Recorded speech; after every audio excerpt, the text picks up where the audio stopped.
What is going on, everyone? Welcome back to the channel. For those who are new to the channel, I'm John with Wipeout P.D.R. And once again, we are back here in the garage with another vehicle to work on today. I'll walk you through what we have. So in the garage, we have a 2022 BMW i4. And the damage is here on the right front door. As you can see, a dent right over the body line. There is some paint missing out of the center of that dent, little gouge in there.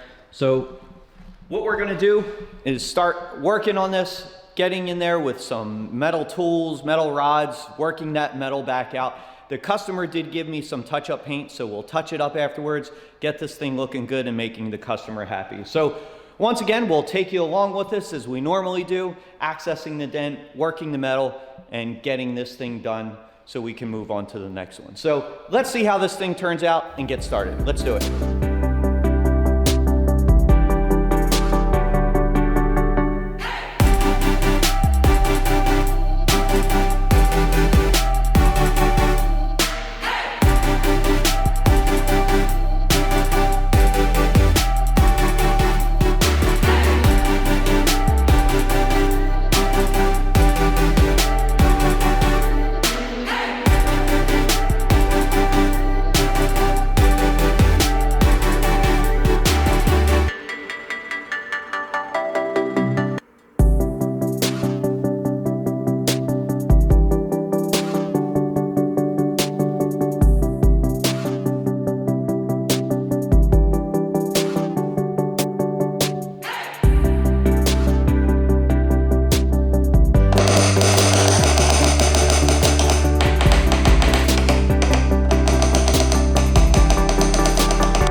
Okay, we're moving along on this and it's coming out really nice.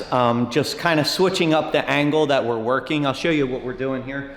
So you can see, instead of working it from the door opening way, move the light around to the other side here. We're gonna work it this way. It just helps you see. I don't know if I could pick it up in the camera here, but you can see extra little tiny imperfections, little low spots, little high spots we're able to work from a different angle. So we're gonna keep going on that, polish it up, touch it up, get this thing done, and let's keep going. Let's do it.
All right, we are all finished up. It came out really, really nice. Even the paint wasn't too bad. I pretty much just polished it out and it looks really good. There wasn't really a gouge in there. It was more paint transfer and a little scrape. I'll show you the results here. But as you can see, even from a distance, that body line is back to the way it was. Even that paint looks really, really good. Maybe a little tiny scrape in there, but it looks really, really nice. And that's what's nice. If the paint's not damaged like that, every time the paint's damaged and you touch it up, you kind of always see something. Your eye kind of always goes to that. So this is nice that the paint wasn't too damaged. We got that dent up really nice. We pretty much just used two tools, two rods on it, just that, two ultra tools, one like a double bend there, little heavier duty rod that got in that crease area, that body line. As you can see, that body line's really sharp on this. It really you know, pokes out and cuts back in. So that's really hard to get that back to the way it was. But it came out nice. I think the customer is going to be really happy with it. Hopefully you guys like this video. We're gonna move on to the next one. We'll do more videos and we'll catch you next time.